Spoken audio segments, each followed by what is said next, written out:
What happens when war stops being planned and executed primarily by humans and starts being accelerated and shaped by machines? This isn't science fiction. It's not distant speculation. The shift is already underway. The next phase isn't whether AI enters warfare. It's what America allows to happen after it becomes standard operating procedure. I'm exiled to the greener grass, searching for the uncertain haze.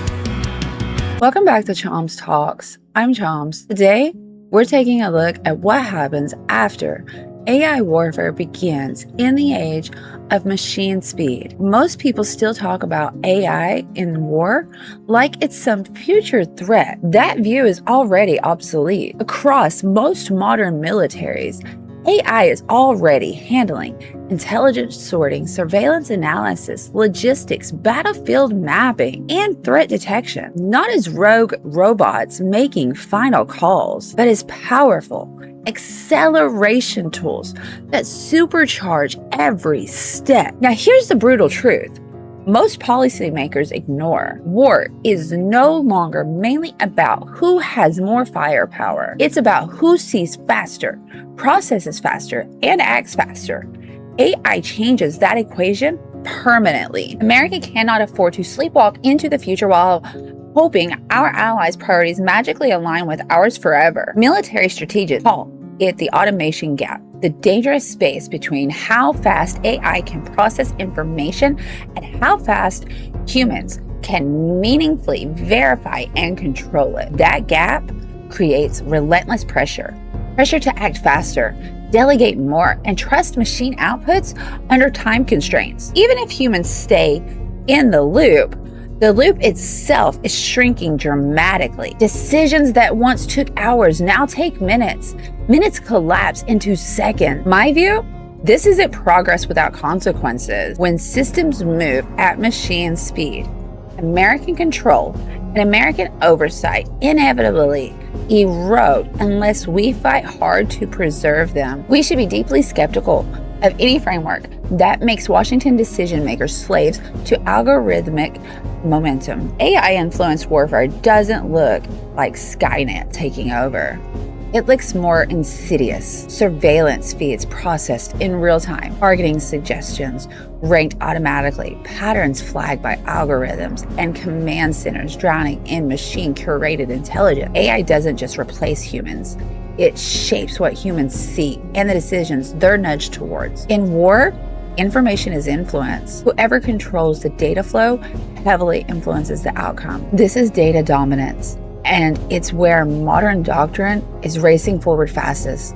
The subtle danger: America's military judgment could slowly become filtered through systems deeply integrated with foreign partners. I believe that risks subordinating American interests to collective alliance priorities. We must reject that path. Now, layer in alliances, because no major power fights completely alone. Allies share intelligence, technology, surveillance, and platforms. As AI embeds into these systems, we're no longer sharing raw data. We're potentially sharing processing framework, decision-making architect. Here's the America First question that demands an answer. When systems are deeply connected, where does one nation's sovereign decision space end and another's begin? Interdependence sounds cooperative on paper. In reality, it often means America loses leverage and finds itself locked into commitments that are politically and strategically painful to unwind. Deep tech integration with allies, especially in AI warfare, should not be rushed or buried in must-pass legislation.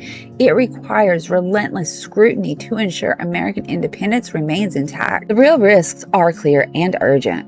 Speed outpacing meaningful oversight, over-reliance on potentially flawed and biased machine intelligence, escalation cycles accelerating faster than diplomacy or human judgment can respond. When multiple AI-enhanced systems connect across borders, small inputs can trigger massive, unpredictable outputs under pressure. Complex systems behave unpredictably, especially in crisis. America should lead, not follow blindly into this. We have the resources and innovation capacity to set the standard. Instead of rushing deeper integration that dilutes our control, we should prioritize systems that keep American commanders and American values firmly in charge. So what comes next after AI warfare begins? Not inevitability, but a set of deliberate choices. Choices about transparency with the American people. Choices about real oversight and red lines.